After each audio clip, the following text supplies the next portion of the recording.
আল্লাহ পাক রব্বুল আলামিনের আলিশান দরবারে লক্ষ কোটি শুকর ও সুজুদ, যে মহান মুনিব আমাদেরকে সালাতুল জুমা আদায় করার জন্য মসজিদের মধ্যে আসার এবং বসার নামাজের পূর্ব মুহূর্তে কোরআন সুন্নাহর আলোকে সহি তরিকায় কিছু কথা বলার এবং শুনবার মতো হিম্মত, শক্তি, তৌফিক, ধৈর্য দান করলেন, সেই মালিকের দরবারে শুকরিয়া। জবান খুলে সকলে বলছে আলহামদুলিল্লাহ। লক্ষ কোটি দরুদ ও সালাম বিশ্ব মানবতার মুক্তির দিশারি সাইয়্যিদুল মুরসালিন, খাতামুন নবিয়্যিন, শাফিউল মুসলিমিন, রাহমাতাল লিল আলামিন, মহানবী, শেষ নবী, আখির নবী জনাবে মুহাম্মদুর রাসূলুল্লাহ, সকলে বলি সাল্লাল্লাহু আলাইহি ওয়াসাল্লাম। সম্মানিত মুসল্লিয়ান ইকরাম, আমরা রাসূল সাল্লাল্লাহু আলাইহি ওয়াসাল্লামের জীবনের উপরে আলোচনা করতেছিলাম। আল্লাহ তাআলা যদি তৌফিক দান করেন, সেই ধারাবাহিকতা বজায় রেখেই আমরা নির্ধারিত সময়ের মধ্যে নবীজির জীবনের উপরে আলোচনা করব ইনশাআল্লাহ। রাসূল করিম সাল্লাল্লাহু আলাইহি ওয়াসাল্লাম জন্মগ্রহণের পরে অল্প সময় নিজের মায়ের কোলে ছিলেন। তারপরে হালিমাতুস সাদিয়া রাদিয়াল্লাহু তাআলা আনহা আল্লাহর রাসূলকে নিয়ে তায়েফের দিকে রওনা করলেন। এই পর্যন্ত আমাদের আলোচনা ছিল যে মক্কার সেই সময়ে যেই ছোট ছোট বাচ্চাগুলো ছিল তাদেরকে নেওয়ার জন্য তায়েফ থেকে যারা এসেছিল সবাইকে নিয়ে গিয়েছিল, কিন্তু আমার আপনার নবী জনাবে মুহাম্মদুর রাসূলুল্লাহ সাল্লাল্লাহু আলাইহি ওয়াসাল্লাম মায়ের কাছেই ছিলেন। কেউ নিতে চায় নাই, বাবা নাই, সম্পদও রেখে যায় নাই। আমরা যে তাদেরকে দুধ পান করাবো, এর বিনিময়ে কি পাবো? হালিমাতুস সাদিয়া রাদিয়াল্লাহু তাআলা আনহা বলেন, শিশু সন্তান মুহাম্মদ সাল্লাল্লাহু আলাইহি ওয়াসাল্লামকে দেখার পরে আমার এতটা ভালো লেগেছে, জীবনে অনেক সন্তান দেখেছি, কিন্তু মুহাম্মদ সাল্লাল্লাহু আলাইহি ওয়াসাল্লামের মতো এত সুন্দর চেহারা সন্তান আমি কোনোদিন আমার চোখে দেখি না। সুবহানাল্লাহ। সম্মানিত মুসল্লিয়ান ইকরাম,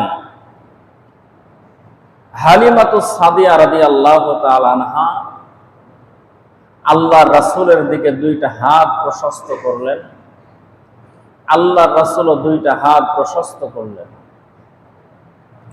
হালিমাতুস সাদিয়ার বুকের সঙ্গে মাথা লাগিয়ে দিলেন আখিরে জামানার নবী মুহাম্মদ আরবি সাল্লাল্লাহু আলাইহি ওয়াসাল্লাম। হালিমাতুস সাদিয়া বলেন, আমার শরীরটা অসুস্থ ছিল, আমি দুর্বল ছিলাম। সন্তানকে কোলে নেওয়ার সঙ্গে সঙ্গে আমি কেমন যেন সুস্থতা অনুভব করলাম। বলেন সুবহানাল্লাহ। আমি অসুস্থ হওয়ার কারণে আমার বুকের দুধ শুকিয়ে গিয়েছিল, কিন্তু শিশু সন্তান মুহাম্মদ সাল্লাল্লাহু আলাইহি ওয়াসাল্লামকে আমার বুকের সঙ্গে নেওয়ার সঙ্গে সঙ্গে আমার স্তনগুলো আবার দুধে ভরে গেল। বলেন সুবহানাল্লাহ। বরকত এমন ভাবে আসা শুরু হলো, সন্তানকে কোলে নিয়ে হালিমাতুস সাদিয়া বলেন যে যখন আমাদের যে সওয়ারি ছিল গাধা বা উট, তার পিঠের উপরে যখন উঠলাম, আমার স্বামী সামনে বসেছে আর আমি আমার পালক পুত্র মুহাম্মদ সাল্লাল্লাহু আলাইহি ওয়াসাল্লামকে কোলে নিয়ে আমি পিছনে বসেছি। অর্থাৎ আমার স্বামী সামনে মাঝখানে মুহাম্মদ সাল্লাল্লাহু আলাইহি ওয়াসাল্লাম, পিছনে আমি। কিন্তু উটকে যতটাই চাবুক দিয়ে আঘাত করা হয় সামনে আগানোর জন্য, সামনের দিকে যায় না, কেমন যেন বসে যায়। একবার, দুইবার, তিনবার যখন চেষ্টা করা হলো, ব্যর্থ হলাম। আল্লামা ইদ্রিস কান্দলবী রহমতুল্লাহ আলাইহি সিরাতে মুস্তাফার মধ্যে লেখেন, সে সময় উট তার জবান দিয়ে হালিমাতুস সাদিয়া এবং তার স্বামীর উদ্দেশ্যে বলতেছিল যে, দেখো, যার জন্য আল্লাহ তাআলা এই কায়নাতকে এত সুন্দর করে বানিয়েছে সেই নবী থাকবে পিছনে, আর হালিমাতুস সাদিয়া তোমার স্বামী থাকবে সামনে। এটা কোনো সময় হতে পারে না। যতক্ষণ পর্যন্ত মুহাম্মদ সাল্লাল্লাহু আলাইহি ওয়াসাল্লামকে সামনে না বসাবা, ততক্ষণ পর্যন্ত আমার জীবন চলে গেলেও একটা কদম সামনে যাব না। হালিমাতুস সাদিয়া বলেন, এই কথা শোনার পরে সন্তানটাকে কোলের মধ্যে নিয়ে আমি সামনে বসলাম। আমার স্বামী আমাকে ডাক দিয়ে বলল, হালিমারি, আমি পিছন থেকে উটের রশি ধরে থাকবো, তোমাদের চিন্তার কোনো কারণ নাই, তোমরা সেখানে বসে থাকো। যখন উটের উপরে উঠলাম, এত দ্রুত গতিতে উটটা চলা শুরু করলো, গাধাটা চলা শুরু করলো। আমাদের আগে সন্তানগুলো নিয়ে যারা রওনা করেছিল, তাদেরকে ওভারটেক করে তাদেরকে পিছনে ফেলে আমরা সামনে চলে গেলাম। পিছন থেকে তারা আমাদেরকে ডাক দিয়ে বলল, হালিমারি, বাহন কি তোমরা চেঞ্জ করেছো নাকি পাল্টিয়েছো নাকি? যাওয়ার সময় গেলে সবার পিছনে, এই জন্য ভালো ঘর থেকে তোমরা সন্তান নিতে পারো নাই। বাহনটাকে পাল্টিয়েছো নাকি? এত দ্রুত গতিতে সামনে চলে যাওয়ার কারণটা কি? হালিমাতুস সাদিয়া পিছনের লোকদেরকে ডাক দিয়ে বললেন, শোনো গো, কোনো বাহন চেঞ্জ করি নাই, এমন একজন মহামানবকে কোলের মধ্যে নিয়েছি, যাকে কোলে নিলে মানুষের জীবন ধন্য হয়ে যায়। আল্লাহর রাসূল যখন মায়ের পেটে, আল্লাহ রাব্বুল আলামিন হযরত জিবরাইল আলাইহিস সালাতু ওয়াস সালামকে বললেন, জিবরাইল, আমার বন্ধু এখনো মায়ের পেটে আছে, দুনিয়ার জমিনে যাইতে 12 দিন 15 দিন সময় লাগবে। জিবরাইল রে, আমার বন্ধু জন্মগ্রহণ করার পরে বেশি দিন মায়ের কোলে থাকবে না, তায়েফে চলে যাবে হালিমাতুস সাদিয়ার কাছে। তায়েফ এমন একটা জায়গা, যে জায়গার মধ্যে আবাদ হয় না, ফল হয় না, কিচ্ছু হয় না, অভাবে ভরা এলাকা। ওই জায়গায় আমার বন্ধু যাবে রে, ফসল যদি না হয় আমার বন্ধু কিভাবে সে জায়গায় থাকবে? রহমতের নবী এলাকার মধ্যে যাবে, রহমত আসবে না, বরকত আসবে না, এটা হতেই পারে না। জলদি করে যাও রে জিবরাইল, তোমার পাখাগুলো তায়েফের মাটির নিচে ঢুকায়া দাও। 72 মাইল দৈর্ঘ্য, 72 মাইল প্রস্থ, 70 গজ মাটির গভীর পর্যন্ত তোমার পাখাকে ঢোকায়া দাও। সেখানকার বালিযুক্ত পাথরযুক্ত মাটিগুলোকে নিয়ে তুমি দরিয়ায় মাইয়াতের মধ্যে ফেলে দাও। নীল নদ থেকে উর্বর মাটিগুলো নিয়ে এসে তুমি তায়েফের মধ্যে বিছায়া দাও, তায়েফের জমিনে বিছায়া দাও, মাটিটাকে উর্বর করে দাও, আমার বন্ধু যাবে। হযরতে জিবরাইল আলাইহিস সালাতু ওয়াস সালাম আল্লাহ তাআলার কথা অনুযায়ী সেই কাজটা করলেন। আমার ভাইয়েরা, ইতিহাসের কিতাবে লেখে, তায়েফের মাটিকে আল্লাহ পাক রব্বুল আলামিন এতটা উর্বর করে দিয়েছেন, কিয়ামত পর্যন্ত যদি পানি না হয়, তায়েফের ময়দানের, তায়েফের জমিনের কোনো গাছ মরবে না। তায়েফের ময়দানে এখন যেইভাবে ফসল ফলে, কিয়ামত পর্যন্ত সেইভাবে ফসল ফলতেই থাকবে। আল্লাহ পাক রব্বুল আলামিন নবীজির জন্য তায়েফের মাটিকে উর্বর করে দিলেন। সেই তায়েফের মধ্যে আল্লাহ পাক রব্বুল আলামিন এতটা বরকত দিলেন, ফলে ভরে দিলেন, ফুলে ভরে দিলেন। এখনো সারা সৌদি আরবে ফলের দাম বেশি হলেও তায়েফের মধ্যে যখন হাজিরা যায় সেই জায়গায় ফলগুলো সস্তা দামে পাওয়া যায়, সেই জায়গায় ফলের দাম বেশি না। আল্লাহ পাক রব্বুল আলামিন এতটাই বরকত দিয়েছেন সেই জায়গায়। আমাদের বাড়ির আশেপাশে যেরকম ভাবে আমের গাছ লাগানো থাকে, বিভিন্ন ফলের গাছ লাগানো থাকে, তায়েফের বাড়ির আশেপাশে সেরকম ভাবে আনারের গাছ লাগানো আছে, বেদানার গাছগুলো লাগানো আছে। এত বড় বড় বেদানা, এত বড় বড় আনার, এত সুস্বাদু আনার, এত বড় আনার, একটা আনার যদি কোনো মানুষ খায় তার পেট ভরে যাবে, অন্য কোনো খাবার খাওয়ার প্রয়োজন হবে না। প্রত্যেকটা ফল সেখানে পাওয়া যায়, সিজনের ফল পাওয়া যায়, আনসিজনের ফলগুলো পাওয়া যায়। কিন্তু আমার ভাইয়েরা, তায়েফের মানুষেরা এখনো নিজেদের বাড়ি তায়েফ বলে পরিচয় দিতে বড় লজ্জা পায়। মক্কাতে মদিনাতে যেই সমস্ত তায়েফ থেকে মানুষগুলো আসে, জিজ্ঞাসা যদি করা হয় আপনাদের বাসা কোথায়, বলে মক্কার বাইরে। বারবার জিজ্ঞাসা করার পরে তারা বলে আমাদের বাড়ি হলো তায়েফে। নিজের বাড়ি তায়েফে পরিচয় না দেওয়ার একটা কারণ হচ্ছে দয়ার নবীকে পাওয়ার পরে তারা এমন ভাবে পাথর দিয়ে আঘাত করেছিল, সেই জন্য এখনো তায়েফের মানুষেরা নিজেদের বাড়ি তায়েফ বলে পরিচয় দিতে লজ্জা পায়। সম্মানিত ভাইয়েরা আমার, হালিমাতুস সাদিয়া বলেন, আল্লাহর নবীকে আমি নিয়ে বাড়ির মধ্যে গেলাম, কূপের মধ্যে পানি ছিল না, পানি দ্বারা কূপ ভরপুর হয়ে গেল। যেই জমিনের মধ্যে ফসল হতো না, ফসল সেই জমিন থেকে ফসল হওয়া শুরু হলো। যেই উট থেকে কোনোদিন দুধ হয় নাই, সেখান থেকে দুধ হওয়া শুরু হলো। যেই ছাগল কোনোদিন বাচ্চা দেয় নাই, সেই ছাগল বাচ্চা দেওয়া শুরু করলো। এলাকার মধ্যে বরকত শুরু হলো, আমার পরিবারের মধ্যে বরকত শুরু হলো। আমার কোলের মধ্যে শিশু সন্তান থাকে, আমার সন্তান আব্দুল্লাহকে আমি বাম স্তনের দুধ পান করাই। আমার পালক পুত্র মুহাম্মদ সাল্লাল্লাহু আলাইহি ওয়াসাল্লামকে আমি ডান স্তনের দুধ পান করাই। আমি অনেক দিন চেষ্টা করেছি বাম স্তন থেকে আমার পালক পুত্র মুহাম্মদকে দুধ পান করানোর জন্য।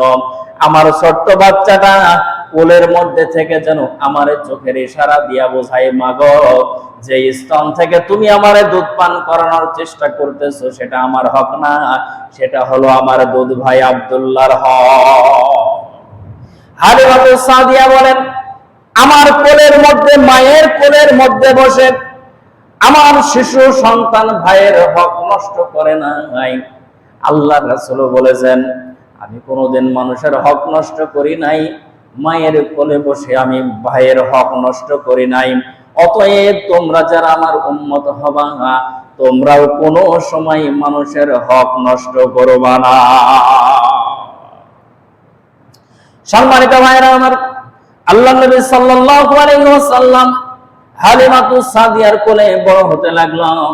হালিমাতুস সাদিয়া বলেন, প্রতিটা দিন আমি সন্তানকে কোলে নেই, দুধ পান করাই। 2 বছর যখন হয়ে গেল, 2 বছরের মধ্যে কতগুলো যে মুজিজা দেখেছে আল্লাহর রাসূলের বলে শেষ করা যাবে না। হালিমাতুস সাদিয়া বলেন, 2 বছর যখন দুধ পান করানো কমপ্লিট হলো, সে সময় আমি আমেনার কাছে সন্তানটাকে দিয়ে গেলাম। আমেনা গো, না, সন্তানকে তোমার কাছে দিয়ে গেলাম, টাকা পয়সা দেওয়া লাগবে না রে আমেনা, তোমার সন্তানকে নেওয়ার পরে যে বরকত পেয়েছি, এই বরকত হয়তো আর দুনিয়ার কেউ পায় না। কিছুদিন পরে মক্কার মধ্যে কলেরা দেখা দিল, ছোট্ট ছোট্ট বাচ্চাগুলো মারা যাওয়া শুরু করলো। আমেনা আবার খবর পাঠালো হালিমাতুস সাদিয়ার কাছে যে আমার সন্তানটাকে নিয়ে যান। আবার সন্তানটাকে নিয়ে গেল হালিমাতুস সাদিয়া। সেই জায়গায় 6 বছর বয়স পর্যন্ত থাকতো। আল্লাহর রাসূলের বয়স যে সময় 2 বছর, সে সময় দিয়ে গিয়েছিল, অল্প কিছুদিন আমেনার কাছে ছিল, আবার নিয়ে গেল। 2 বছর বা 2 বছরের অল্প সময়, কম বেশি, এই সময় হযরতে হালিমাতুস সাদিয়া বলেন, আমার সন্তানটাকে আমি বসিয়ে রেখেছি, কিন্তু 2 বছর হয়ে গেল, সন্তান কোনো কথা বলে না, সন্তান কোনো কথা বলে না। এমন সময় আমার মেয়ে ডাক দিয়ে বলতেছে, মা আমার ভাইয়ের চেহারার দিকে তাকায় দেখেন, আমার ভাই কেমন যেন মুস্কি মুস্কি হাসে। হালিমাতুস সাদিয়া বলেন, বাচ্চার মুখের দিকে তাকায় দেখে সে যেন মিটমিট করে হাসে। সামনের দিকে তাকায় হাসে, কিসের জন্য হাসে আমি বুঝতে পারি না। আমি তার পিছনে গিয়ে সে যেই দিকে তাকায় হাসে, সেই দিকে আমি তাকায় দেখতেছি পাহাড়ের উপরে বসে, মাথার মধ্যে সবুজ পাগড়ি দিয়া, সোনার সিংহাসনের মধ্যে বসে একজন মানুষ শেষ মুহাম্মদের দিকে কেমন যেন ইশারা করেন। আল্লাহ রাসূল সাল্লাল্লাহু আলাইহি ওয়াসাল্লাম যখন নবুয়ত প্রাপ্ত হলেন, সে সময় বলেছিলেন 2 বছর বয়সে আল্লাহ পাক রব্বুল আলামিন হযরতে জিবরাইল আলাইহিস সালাতু ওয়াস সালামকে আমার কাছে সেই অবস্থায় পাঠায় আমার সঙ্গে পরিচয় করায়া দিয়েছে। সে সময় আল্লাহ রাসূল কথা বলেন না, কিন্তু জিবরাইলের সঙ্গে যখন কথা হলো, হালিমাতুস সাদিয়া বলেন, আমি দেখে ভয় পেয়ে গেলাম, সামনে কে কাকে দেখে হাসে। সন্তানকে নিয়ে যখন আমি কোলের মধ্যে নিয়েছি, সন্তানের জবান থেকে কথা বলা শুরু হলো, কথা বলা শুরু হলো। আমাদের সন্তানগুলো যখন কথা বলে, আমরা প্রথমে বলি বলো বাবা, আব্বা বলো, আম্মা বলো, দাদা বলো, দাদি বলো। আল্লাহ রাসূল সাল্লাল্লাহু আলাইহি ওয়াসাল্লামের সর্বপ্রথম তিনি যখন কথা বললেন জবান দিয়া, তিনি মা বলে ডাক দেন নাই, বাবা বলে ডাক দেন নাই, নানা নানি, দাদা দাদি, দুনিয়ার কাউকে ডাক দেন নাই। তিনি সর্বপ্রথম বলেছিলেন আল্লাহু আকবার কাবীরা আলহামদুলিল্লাহি হামদান কাসীরা সুবহানাল্লাহি বুকরাতাও ওয়াসিলা। আল্লাহ রাসূল সর্বপ্রথম নিজের জবান দিয়ে এই বাক্যগুলো বললেন, আল্লাহু আকবার কাবীরা আলহামদুলিল্লাহি হামদান কাসীরা সুবহানাল্লাহি বুকরাতাও ওয়াসিলা। সম্মানিত ভাইয়েরা আমার, আল্লাহ রাসূল এরপর থেকে তিনি কথা বলতেন। সর্বপ্রথম এই বাক্যগুলো দিয়ে আল্লাহ রাসূলের দুনিয়ার কথা শুরু হলো। আল্লাহ রাসূল যখন কিছুটা বড় হয়েছে, 5.5 বছর 6 বছর যখন হয়েছে, তো দুধ ভাই আব্দুল্লাহর সঙ্গে ছাগল চরানোর জন্য মাঠের মধ্যে যায়। হালিমাতুস সাদিয়া বলেন যে সারাদিন আমি যতই ব্যস্ত থাকি না কেন, একবার না একবার আমি মুহাম্মদ সাল্লাল্লাহু আলাইহি সাল্লামকে কোলের মধ্যে নেই। কিন্তু যদি কোনোদিন মনের ভুলে আমার সন্তান মুহাম্মদ সাল্লাল্লাহু আলাইহি সাল্লামকে কোলে নিতে আমি ভুলে গেছি, তাহলে সেই দিনই আমার পরিবারের মধ্যে কোনো না কোনো দুর্ঘটনা ঘটেছে। হয়তোবা আমার ছাগল বাঘে ধরে খেয়েছে, নয়তোবা আমি অসুস্থ হয়েছি, নয়তোবা আমার স্বামীর কাজ থেকে বাইরে থেকে আসার পরে বলে আমার এই দুর্ঘটনার সমস্যা হয়েছে। এরকম ভাবে কোনো না কোনো বিপদ আমার পরিবারের মধ্যে এসেছে। হালিমাতুস সাদিয়া আল্লাহ রাসূলকে নিয়ে এবং তার সন্তান আব্দুল্লাহকে মাঠের মধ্যে পাঠায়, এক জায়গায় বসে মাঠের মধ্যে ছাগলগুলো দেখাশোনা করে। আব্দুল্লাহ বাসায় আসার পরে ডাক দিয়ে বলে, মা আমার দুধ ভাই মুহাম্মদ যখন আমার পাশে থাকে, তখন কে যেন আমাদের মাথার উপরে ছায়া দেয়, রোদ লাগে না। কিন্তু মুহাম্মদ যেখানে যায় সেখানে আকাশ থেকে মেঘের টুকরা এসে ছায়া দেয়, কিন্তু আমি যে জায়গায় থাকি সেখানে ছায়া দেয় না, আমার দুধ ভাই যেখানে থাকে সেখানে ছায়া দেয়। বলেন সুবহানাল্লাহ। 6 বছর বয়সে আল্লাহ রাসূল সাল্লাল্লাহু আলাইহি ওয়াসাল্লাম ময়দানে, দুধ ভাই আব্দুল্লাহ দৌড়াতে দৌড়াতে মায়ের কাছে আসার পরে ডাক দিয়ে বলতেছে যে, মা আমার দুধ ভাইকে কে যেন আকাশ থেকে একটা ব্যক্তি আসলো আর আমার দুধ ভাই মুহাম্মদ সাল্লাল্লাহু আলাইহি ওয়াসাল্লামকে ধরলো। ধরার পরে কি করলো, পরে তার গলা থেকে শুরু করে নাভি পর্যন্ত হাত দিয়ে আঙ্গুল দিয়ে ইশারা করেছে, তো 2 ভাগ হয়ে গেছে। সেখান থেকে কি যেন বের করলো, বের করার পরে তার হাতের মধ্যে একটা স্বর্ণের পাত্র ছিল, তার মধ্যে পানি, সেখানে সেইগুলো ধোয়ার পরে আবার বুকের মধ্যে ফিট করে দিয়েছে, আবার আগের মতো সুস্থ হয়ে গেছে। এই কথা শোনার পরে হালিমাতু সাদিয়া চিন্তায় পড়ে গেল যে একটা মানুষের বুক যদি চিরা হয় তাহলে সেই মানুষটা বাঁচে কিভাবে? তোমার ভাই কই? বলে এটা দেখার পরে আমি দৌড় দিয়ে আপনাকে খবর দেওয়ার জন্য চলে এসেছি, সে এখনো গাছের নিচে শুয়েই আছে। হালিমাতু সাদিয়া দৌড় দিয়ে গেলেন, যাওয়ার পরে বলেন যে আমি দেখে যে মোহাম্মদ সেখানে গাছের সঙ্গে হেলানা দিয়ে বসে আছে, তার বুক সেখানে যে চিরেছে না কেটেছে তার কোনো চিহ্ন নাই, কিন্তু আমার সন্তান মনে হয় যেন ভয় করেছে, এরকম একটা ভয়ের ছাপ তার চেহারার মধ্যে দেখা যায়।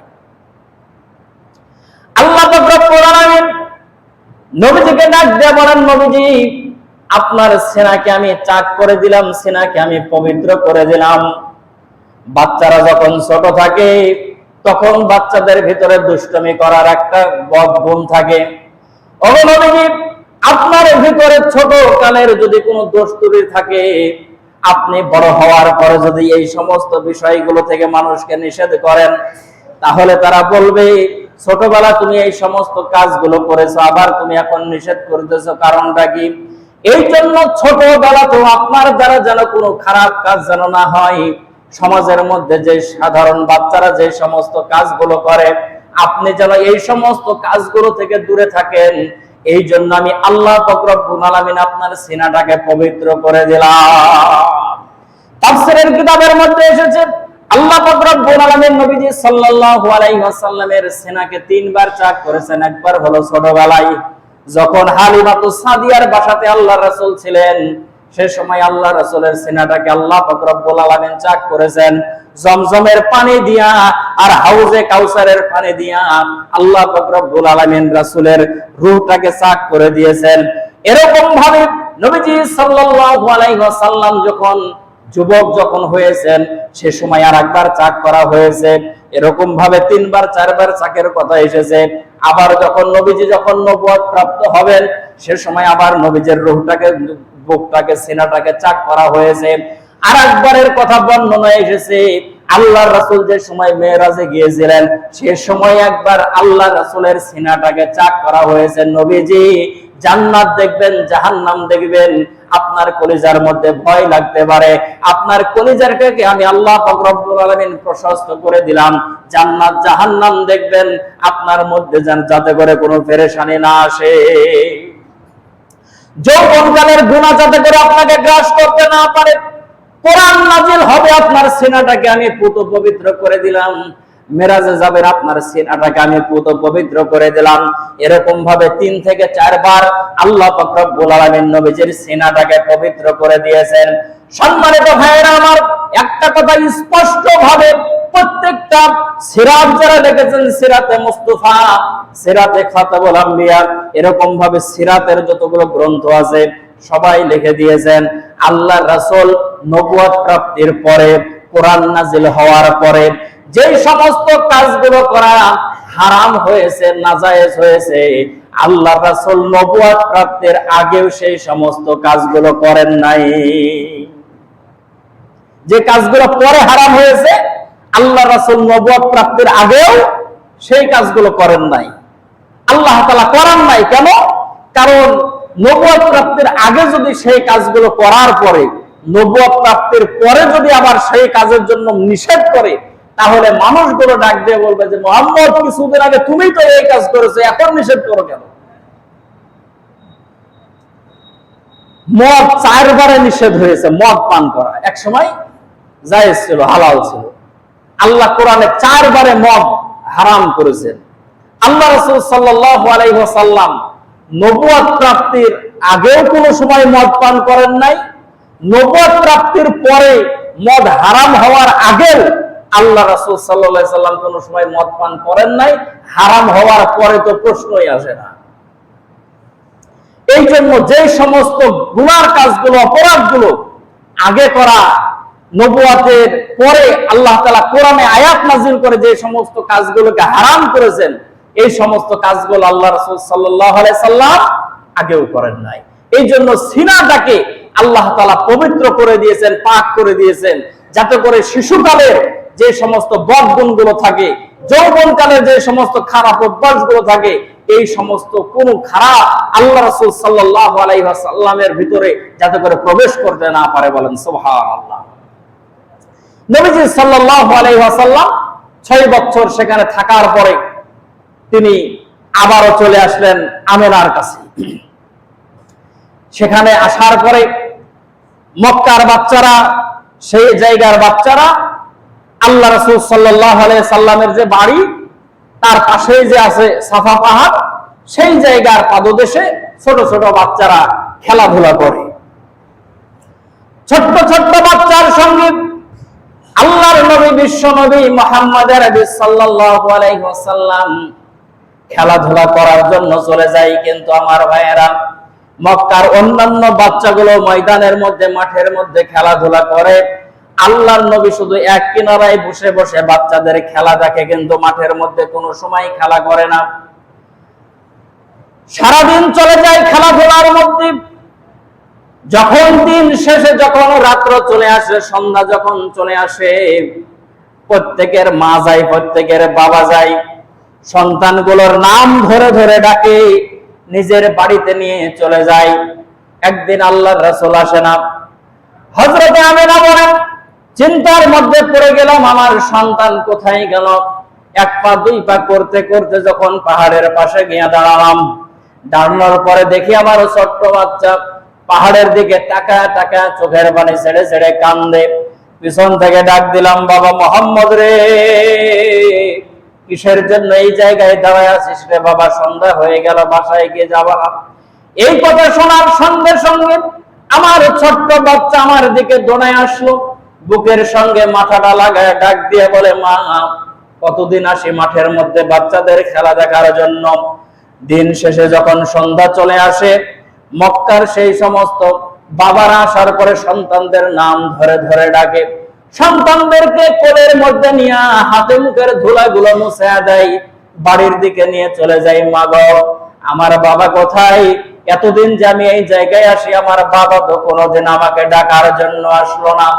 পাহাড়ের দিকে তাকায় তাকায় চোখের পানি ছেড়ে মালিকের দরবারে বলতেছিলাম, মালিক রে, সবার বাবা আসলো, কিন্তু আমার বাবা কই? আমার বাবা তো আমাকে ডাকার জন্য আসে না, নেওয়ার জন্য আসে না। সন্তানের মুখে এই কথা শোনার পরে আমিনা বলেন, আমার ভিতরে পুরানা আগুন কেমন যেন আবার দাউ দাউ করে জ্বলে উঠলো। বাড়িতে যাওয়ার পরে শ্বশুরের কাছে বললাম, আব্বাজান, আপনার নাতি এখন খোঁজ করে তার বাবার কোথায়, তার বাবা কিভাবে বলবো? আব্দুল মুত্তালিব ডাক দিয়ে বলে, নাতি রে, তোমার বাবা হায়াতের জিন্দেগিতে নাই, তোমার যা কিছুর প্রয়োজন আছে আমার কাছে বলো, বেঁচে থাকা পর্যন্ত তোমার কোনো কষ্ট হতে দেব না। আমি কথা দিলাম, সমস্ত প্রয়োজন যা আছে সবকিছু আমি মিটাইয়া দেব।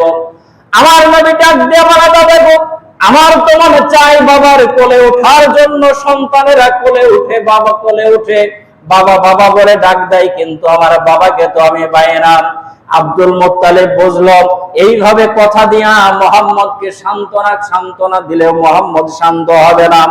এই জন্য আমিনাকে বললাম, আমিনা গো, আমি একটা কাফেলা তৈরি করে দিতেছি, মদিনায় চলে যাও।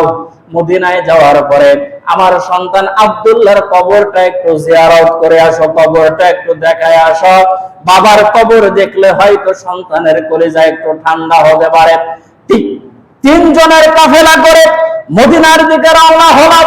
মদিনার কাছে যখন মদিনার কাছে আমরা যখন আব্দুল্লাহর কবরের কাছে যখন নিয়ে আসলাম, কবরের কাছে আসার পরে ডাক দিয়ে বললাম, মুহাম্মদ সাল্লাল্লাহু আলাইহি ওয়াসাল্লাম, এই যে দেখো, এটা হলো তোমার বাবার কবর, এই জায়গায় তোমার বাবা শুয়ে আছে। আল্লাহু আকবার। আল্লামা ইদ্রিস কান্দলবি রাহমাতুল্লাহ আলাইহি লেখে, আল্লাহর রাসূল অঝরে চোখের পানি ছেড়ে দিলেন, ডাক দিয়ে বললেন, বাবা গো, তকদির বুঝি আমার এতই খারাপ হলো গো বাবা। ছোট্ট ছোট্ট বাচ্চাগুলো বাবার কোলে উঠে যায়, আমি মুহাম্মদ কোলে ওঠা তো দূরের কথা, আপনার চেহারাটা পর্যন্ত আমি দেখতে পারলাম না। পাশে দাঁড়ায় দাঁড়ায় আমিনা কান্দে, আব্দুল্লাহ গো, বিদায় নিয়ে চলে গেছো তুমি, কিন্তু তোমার জন্য তোমার সন্তান কাঁদে, তুমি কি বুঝতে পারো? আল্লামা ইদ্রিস কান্দলবি বলেন, সে সময় আল্লাহর রাসূলের কবর থেকে আল্লাহর রাসূলের বাবার কবর থেকে বিকট আওয়াজ হয়েছে। সেখান থেকে যেন আওয়াজ এসেছে, আব্দুল্লাহ যেন মালিকের কাছে ডাক দিয়ে বলে, মালিক রে, আমার কবরের উপরে ছাউনিটা খুলে দাও, আমার শিশু সন্তান মুহাম্মদকে একবার খুলে নেওয়ার মতো সুযোগ করে দাও। দীর্ঘ সময় ধরে আল্লাহ রাসূল বাবার কবরের পাশে দাঁড়িয়ে থাকলেন। সেখানে 3 দিন অবস্থান করার পরে রওনা করলেন, আবার চলে যাবেন মক্কায়। কিন্তু মদিনা থেকে কিছু দূর যাওয়ার পরে আবওয়া নামক প্রান্তর, বদরের কিছুটা কাছাকাছি, সে জায়গায় যাওয়ার পরে আমেনা উম্মে আইমানকে ডাক দিয়ে বলে, উম্মে আইমান রে, শরীরটা বড় আমার খারাপ, আমি সামনের দিকে আর যাইতে পারি না। সেই জায়গার মধ্যে তাবু গাড়ল।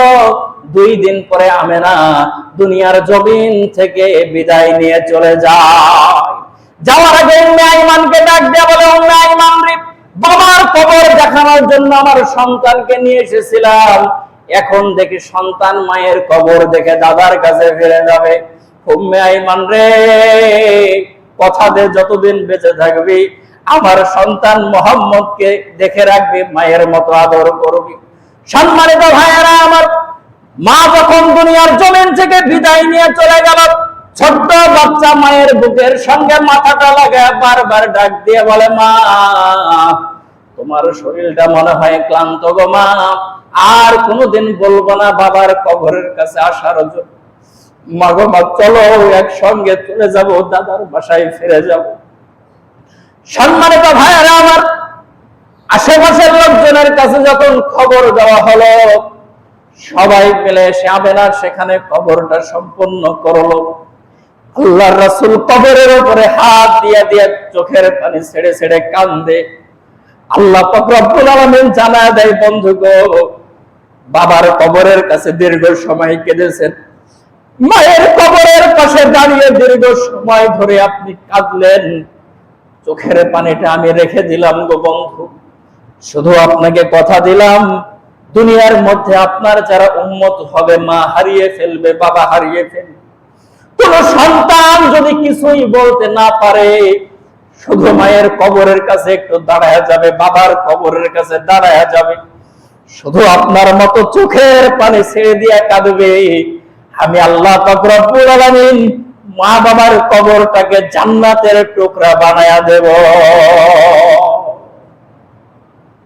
আল্লাহ রাসূল বাবার কবর দেখতে গিয়া মাকে সেই জায়গায় সমাহিত করে সেই জায়গায় চলে আসলেন।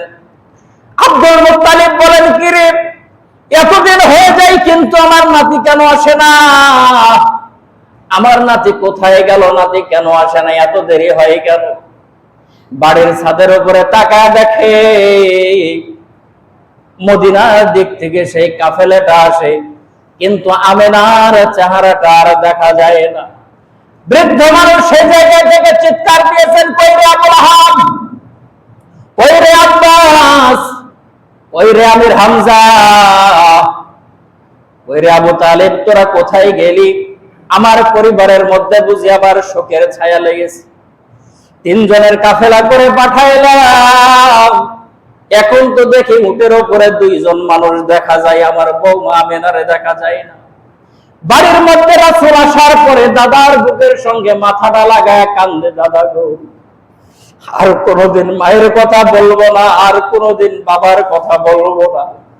হযরতে খাদিজাতুল কুবরা রাদিয়াল্লাহু তাআলা আনহা ডাক দিয়ে বলেন, মাঝে মাঝে দেখতাম আল্লাহর রাসূল কান্না করে, জিজ্ঞাসা করতাম, নবীজি কেন কান্দেন? জিজ্ঞাসা করতো, আমার যখন মনে হয় বাবার কবরটা জিয়ারত করতে গিয়া মাকেও দাফন করে এসেছিলাম, আমি রাসূল সে সময় আমার চোখের পানি আর ধরে রাখতে পারি না। দাদা ডাক দিয়ে বলে, মুহাম্মদ রে, চিন্তার কোনো কারণ নাই, আমি এখনো বেঁচে আছি। রাসূলের 8 বছর বয়স পর্যন্ত দাদার কাছে নবীজি থাকলেন। 8 বছর যখন বয়স হলো, দাদা দুনিয়ার জমিন থেকে বিদায় নেবেন, অসুস্থ মানুষ। সন্তানদেরকে 9টা সন্তানকে ডাক দিয়ে বললেন, শোনো, আমার নাতি মুহাম্মদের দায়িত্ব কে নিবে? সবাই নিতে চায়, আল্লাহর রাসূলকে সবাই ভালোবাসে। আল্লাহ রাসূল সবার চেহারার দিকে তাকায় ডাক দিয়ে বলে, না, তোমরা আমার নাতির কদর করতে পারবা না। এমন সময় নবীজি সাল্লাল্লাহু আলাইহি ওয়াসাল্লামের দাদা আপনার নবীজি সাল্লাল্লাহু আলাইহি ওয়াসাল্লামের চাচা আবু তালিব ডাক দিয়ে বলে, আব্বাজান, আপনার অন্যান্য সন্তানগুলো চাইলেও আপনার নাতিকে দিলেন না, আমাকে কি আপনি দিবেন নাকি? নবীজির দাদা চোখের পানি ছেড়ে ডাক দিয়ে বলে, আবু তালিব রে, অপেক্ষায় ছিলাম তুই কোন সময় চাইবি আমার নাতির দায়িত্ব, সে সময় তোর কাছে আমার নাতিকে দিয়ে আমি বিদায় নেব। আবু তালিব আল্লাহ রাসূলকে দিলেন। তার সন্তান ছিল হযরত আলী। অভাবের সংসার ছিল, কিন্তু আল্লাহ রাসূলকে কষ্ট দেন নাই। এই জন্য আল্লাহ তাআলা ডাক দিয়ে বলেন, নবী গো, এতিম বানায়া দুনিয়ার মধ্যে পাঠাইলাম, কিন্তু আপনার কদর কেউ কম করবে এরকম আমি আল্লাহ তাআলা ব্যবস্থা করে নাই। যার কাছে আপনি যখন যাবেন আপনাকে ভালোবাসা দিবে, মহব্বত করবে গো নবী। আব্দুল মুত্তালিব এরকম ভাবে আল্লাহ রাসূলকে, আবু তালিব আল্লাহ রাসূলকে বুকের সঙ্গে নিয়ে ঘুমায়া থাকে। সংসারের মধ্যে অভাব টাকার কারণে চিন্তা করলো, শেষ বয়সে যদি সিরিয়ার দিকে একটা ব্যবসায়ী সফর যদি করা যায়, কিছু টাকা পয়সা হলে সংসারটা ভালো চলবে। নবীজির বয়স তখন 9-10 বছর। ডাক দিয়ে বলল, চাচা, আপনি যদি ব্যবসার মধ্যে যান আমিও ব্যবসার মধ্যে যাব, আপনার সঙ্গে যাব। চাচা ডাক দিয়ে বলে, তোমাকে দ্বারা আমি সংসারের কাজগুলো করায় নিতে চাই না, তুমি শুধু আমার সঙ্গে থাকবা আর খাওয়া দাওয়া করবা, কোনো কিছুর প্রয়োজন নাই। কাফেরের লোকজন সবাই মিলে বলল, সন্তান যেহেতু যেতে চাই, আপনার ভাতিজা যেহেতু যেতে চাই, নেন না কেন, সমস্যাটা কি? আমার ভাইয়েরা লম্বা কথা নিয়ে চলে গেলেন সিরিয়ার দিকে। সে জায়গায় যাওয়ার পরে একটা তাওরাত জবর ইনজিল কিতাবের একজন আলেম ছিল, পাদ্রী ছিল। সেই জায়গার মধ্যে একটা মুসাফির খানা বানাইছে।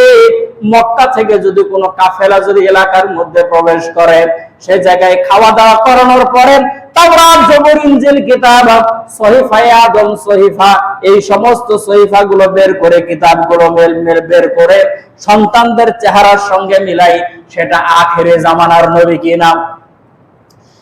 আল্লাহ রাসূলের কাফেলা যখন সেই জায়গায় পৌঁছে গেল, সবাই আরাম করার জন্য একটা ছায়াদার গাছের নিচে বসেছে। আল্লাহ রাসূল বড়দেরকে সম্মান দেওয়ার জন্য একটা মরা গাছের নিচে বসলো। আল্লাহ তাআলা কুদরত প্রকাশ করলেন, মরা গাছকে রাসূলের মহব্বতে জিন্দা করে দিলে। খাবার জন্য পাদ্রী ডাক দিলেন, আমার মুসাফির খানার মধ্যে আসেন। সবাই মিলে প্রবেশ করলো, সবার সামনে খাবার পরিবেশন করা হলো। ডাক দিয়ে বলল, শোনেন, আপনাদের সঙ্গে কি আর কেউ আসে নাই? বলে, একজন এসেছে। আবু তালিব বলে, একজন এসেছে। বলে, কে? বলে, আমার সন্তান। আপনার সন্তান কোথায়? বলে, মাল পাহারা দেওয়ার জন্য সেখানে রেখে এসেছি, কারণ সবাই তাকে এখন বলে আলামি, মালের আমানতদার তার কাছেই থাকবে, এই জন্য সেখানে রেখে এসেছি। পাদ্রী ডাক দিয়ে বলে, না না না, তাকে যদি না নিয়ে আসেন একজন মুখের মধ্যে খাবার দিতে পারবেন না, তাকে এই জায়গার মধ্যে নিয়ে আসেন। তাকে যখন নিয়ে আসা হলো, কিতাবের সঙ্গে মিলায়া পাদ্রী চোখের পানি ছেড়ে দিয়েছে। আবু তালিবকে একটা ঘরের মধ্যে নিয়ে ডাক দিয়ে বলে, আবু তালিব রে, সত্যি করে বলো তো দেখি, এই সন্তানটা তোমার ছেলে না তোমার ভাতিজা? ডাক দিয়ে বলে, আমার ছেলে। বলে, মিথ্যা কথা বলিও না, আমার হাতের মধ্যে কিতাব আছে, এটা তোমার ভাতিজা। আবু তালিব ডাক দিয়ে বলে, পাদ্রী রে, শোনো, আমার বাবা মৃত্যুর সময় সন্তানটারে আমার কাছে বুঝায় দিয়ে গেছে, মানুষের সামনে কোনো সময় ভাতিজা বলি না, আমার সন্তান বলে এই পরিচয়টা দিই। রাহেব পাদ্রী ডাক দিয়ে বলতেছে, শোনো, এটা তোমার ভাতিজা, কিতাবের মধ্যে লেখা আছে 10-12 বছর বয়সে আখেরে জামানার নবী এই জায়গার মধ্যে আসবে। জীবনটা শেষ করে দিলাম রে, শুধু শেষ জামানার নবীর একটু দেখা পাওয়ার জন্য। তার বাবার নাম হবে আব্দুল্লাহ, মায়ের নাম হবে আমেনা, দাদার নাম হবে আব্দুল মুত্তালিব। যে চাচার সঙ্গে এই জায়গায় সফর করতে আসবে তার নাম হবে আবু তালিব। তুমি সত্য কথা বলে এটা তোমার ভাতিজা? বলে, হ্যাঁ, এটা আমার ভাতিজা। বলে, আর সামনে যায় না, কারণ আমার মতো অনেকগুলো পাদ্রী সামনে বসে আছে, ওরা হলো আখেরি জামানার নবীর দুশমন, নবীজিকে পেলে তারা হত্যা করে ফেলবে। এই জায়গায় ব্যবসা সম্পন্ন করো, আবার ফিরে চলে যাও মক্কায়। সেই জায়গায় ব্যবসা সম্পূর্ণ করা হলো। আবু তালিব বলেন, আমার জীবনে যত ব্যবসা করেছি সব থেকে লাভের ব্যবসা ছিল আমার সেই ব্যবসা।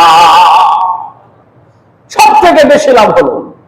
চলে আসবো যে সময় রাহেব পাদ্রী ডাক দিয়ে বলেন, বিদায় করে দিলাম। আর ডাক দিয়ে বললাম, আবু তালেব শোনো, আমার হয়তো হায়াত কোলাবে না তার নবুয়াত পর্যন্ত, তবে আমি কথা দিলাম রে, তার হায়াত পর্যন্ত যদি, তার নবুয়াত প্রাপ্তির বয়স পর্যন্ত যদি আমার হায়াত যায়, তো সর্বপ্রথম আমি তার হাতে কালেমা পড়ে মুসলমান হয়ে যাইতাম। নবীজি যখন হাতে মাথার মধ্যে ছায়া দেয়, একটা কথা হয়তো আপনারা সকলেই জানেন, সিরাতের মধ্যে লেখা, আল্লাহ রাসূল যখন মাঠের মধ্যে চলাফেরা করত, আকাশে যে মেঘের টুকরা ছায়া দিত, কিন্তু নবীজির শরীরের ছায়া মাটির মধ্যে পড়তো না। সিরাতের মধ্যে লেখে, কিসের জন্য নবীজির ছায়া মাটির মধ্যে পড়ে না? আল্লাহ রাসূল জিজ্ঞাসা করে, আল্লাহ তাআলাকে জিজ্ঞাসা করে, মালিক, দুনিয়ার মানুষগুলো আমারে জিজ্ঞাসা করে আমার শরীরে রোদ লাগলে কিসের জন্য আমার ছায়া মাটির মধ্যে পড়ে না? আল্লাহ ডাক দিয়ে বলে, বন্ধু গো, দুনিয়ার মানুষের হেদায়েতের জন্য আপনাকে আমি দুনিয়ার মধ্যে পাঠিয়ে দিয়েছি। ও বন্ধু, আপনাকে ছাড়া আমার ভালো লাগে না, আপনাকে আমি দুনিয়ার মধ্যে পাঠিয়েছি, আর আপনার ছায়াটাকে আমি আল্লাহ আমার কাছে রেখে দিয়েছি, এই জন্য আপনার ছায়া দুনিয়ার মানুষ দেখতে পায় না। সুবহানাল্লাহ। সম্মানিত ভাইরা, নবীজি সাল্লাল্লাহু আলাইহি ওয়াসাল্লাম সেই সফর শেষ করে আসলেন। এরপরে আবু তালিবের কাছে নবীজি সাল্লাল্লাহু আলাইহি সাল্লাম থাকতে লাগলেন। 25 বছর বয়সে খাদিজাতুল কুবরা রাদিয়াল্লাহু তাআলা আনহার সঙ্গে বিয়ে হবে। আল্লাহ পাক রব্বুল আলামিন যদি তৌফিক দান করেন, সেখান থেকে আমরা সামনে জুমায় আলোচনা করব। আজকের আলোচনার ভুল এবং ত্রুটিগুলো মাফ করে সহিহ এবং সঠিক কথাগুলো অনুযায়ী আমল করার তৌফিক দান করুন, বলেন আমিন।